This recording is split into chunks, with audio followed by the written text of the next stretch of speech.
Ellen, Ellen, Ellen, stop looking at her. You just told me to look at her. Ow. Just saying. One of us, right? On September 27th, 1954, a man sat behind a desk and changed television forever. He invented the monologue, the celebrity couch, and every single thing you see on late-night TV today. His name was Steve Allen. But here's what's strange.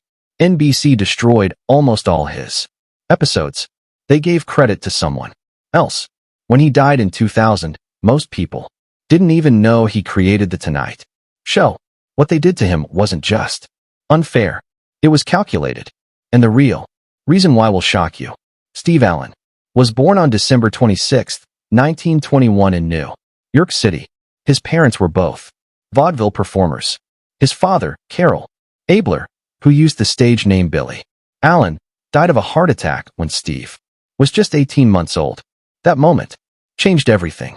His mother, Belle Montreux, had no choice but to leave New York and move to Chicago with her baby. She leaned heavily on her Irish Catholic relatives living on the South Side.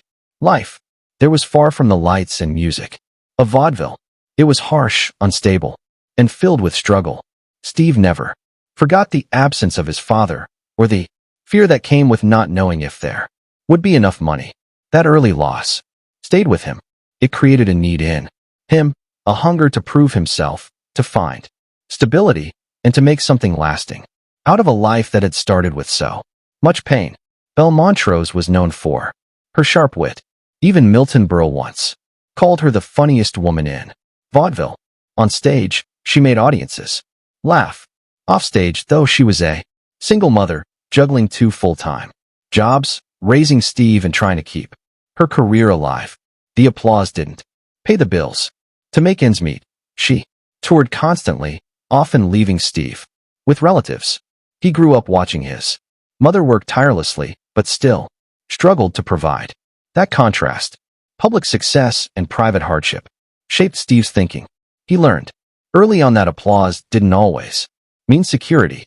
It planted a seed in him, one that would grow into a deep desire for both creative respect and financial safety. At 16, Steve shocked everyone. He ran away from home. He later spoke honestly about that time.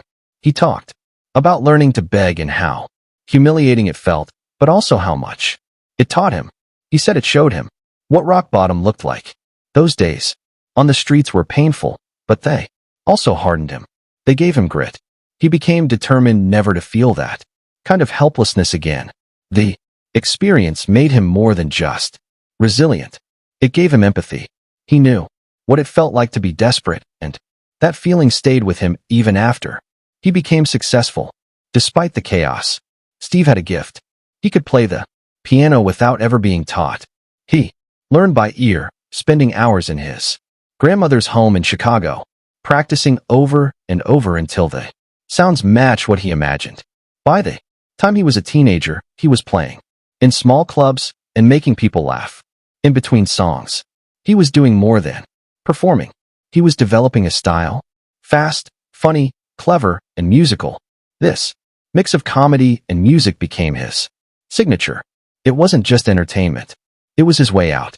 Years later, it would help him launch one of the most influential shows in television history. But it all started in those smoky little clubs where he taught himself how to make people laugh and listen at the same time. Even his name had layers. He was born Stephen Valentine Allen. But somewhere along the way, two more names got added, Patrick and William. The reasons are still unclear. Some say it was part of his Catholic upbringing. Others think it had something to do with trying to reshape his identity after his father died. Whatever the reason, the extra names seemed to reflect who Steve was becoming.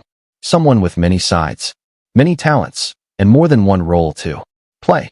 Over the years, he would be known as a comedian, a writer, a musician, a thinker, and a pioneer. The changing names matched the way he kept changing himself.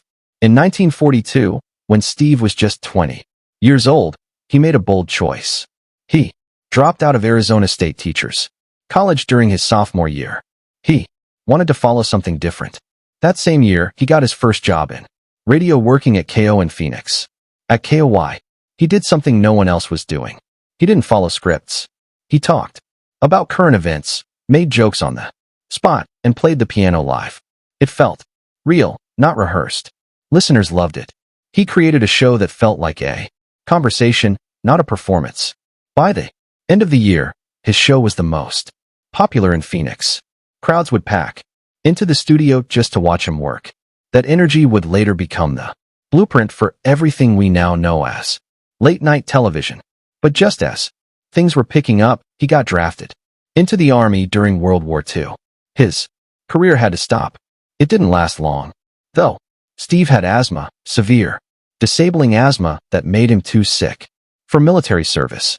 He called himself a pampered, sickly bean pole and said he was too weak for sports and too asthmatic for the Army. Less than a year in, he was sent home. At the time, it must have felt like a failure, but in truth, it may have saved him. He went back to radio, now with more focus than ever. His health problems, instead of holding him back, became part of his identity. He joked about them on air. They made him relatable. In 1948, he moved to Los Angeles and joined station KNX. That's where things took off again. In Hollywood, he perfected a style that was all his own. He would play the piano, read letters from fans, crack jokes, and talk to the audience like they were old friends. He didn't plan most of it. He just made it up as he went. One night, a guest didn't show up. So, Steve grabbed the mic and walked into the audience, making jokes and doing interviews on the spot. Crowd went wild. People loved that anything could happen.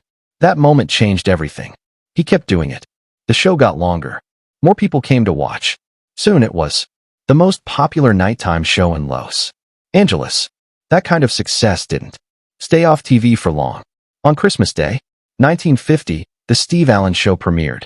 It aired at 11 a.m., which was unusual, but it didn't matter. The format was exactly what he had built on radio. Music, jokes, real talk, surprise, guests, and audience fun. He didn't change anything, and it worked.